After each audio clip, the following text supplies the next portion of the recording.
We all know that electric cars are extremely popular at the moment, and you can understand why. It's new, it's shiny, and it's exciting. But there has always been an alternate source of power available to us as South Africans and around the world, and that is hybrid technology. Brands like Lexus and Toyota have been punting hybrid technology for decades now, but for some odd reason, in our country, it's not all that popular. So today, we have got the new Lexus UX250H, and we're hoping that this car is going to make a strong case for hybrids in our country.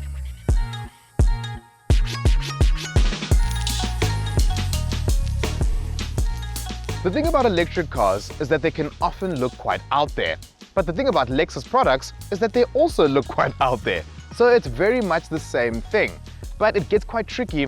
When you've got a radical design, it can either go one way or another. Either the vehicle ages quite well or it ages quite badly. In the case of the Lexus UX, I must say I am quite impressed with how this vehicle has aged.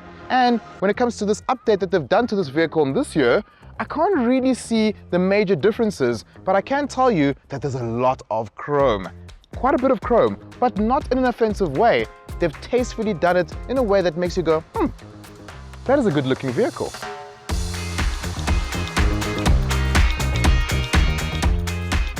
Let's forget about hybrid technology for a second and let's talk about the UX range as a crossover.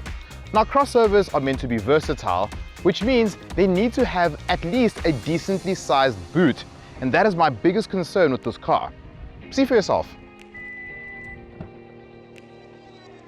So here we have placed our producer's not very big camera bag, and if you look at it, it takes up majority of the space of this boot. But Lexus has thought about that, and they've given us a hidden compartment. So we have placed another bag in the hidden compartment, and even then, it still takes up majority of the space. This boot space figure sits at 268 liters, which in my opinion is far too small for a car like this. This specific aspect of the vehicle can be a potential deal breaker for consumers. So let's hope how this vehicle drives on the road can make up for that.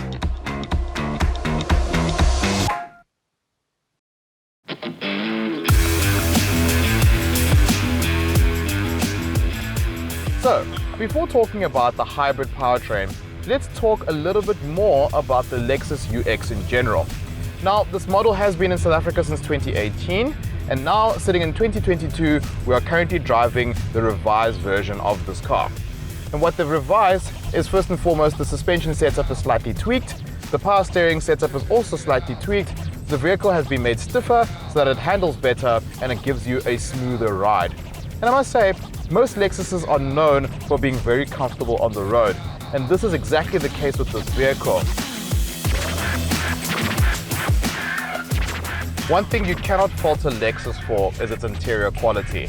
The interior in this vehicle is very plush. It's luxurious, it's built very well, and you can really feel that this is a premium vehicle when you're inside it. The one addition that they've made to this vehicle is that they've included a brand new touchscreen infotainment system that gives you Apple CarPlay and Android Auto. I actually need to retract my previous statement because this vehicle does not have a touchscreen infotainment system, because I'm so used to just doing this and everything works. Instead, I have got Lexus's trackpad system, which doesn't work as quickly and as intuitively as I'd want it to. In terms of power, it being a hybrid, you've got a small battery that's attached to a 2-liter normally aspirated engine, and as a result, I've got a combined power and torque figure of 180 Newton meters and 135 kilowatts of power, which is decent for a car of this size. This car is set to average 4.5 liters per 100 kilometers should you be doing a long drive, but obviously in the city it's going to be a bit more. We managed to get around about 5.6 to 6 liters per 100, and that's with everyday driving, which does include a bit of a rush here and there. So realistically, you are going to have a very fuel-efficient vehicle, which is exactly the appeal that a hybrid needs to have, especially now when we're sitting with record high fuel prices. So as we asked the question before, why don't South Africans buy more hybrid models? Well, I think the answer to that question is twofold. Hybrid technology has been around in this country for a long period of time, but it's not something that has been really marketed for many South Africans to know about. So there definitely does need to be more education on hybrid technology in our country. Another major factor is pricing. Now, the sister brand to this car, Toyota, has been making huge strides in trying to make hybrid models more affordable. For instance, you look at the Corolla Cross, it comes in at the right price and it's got hybrid technology.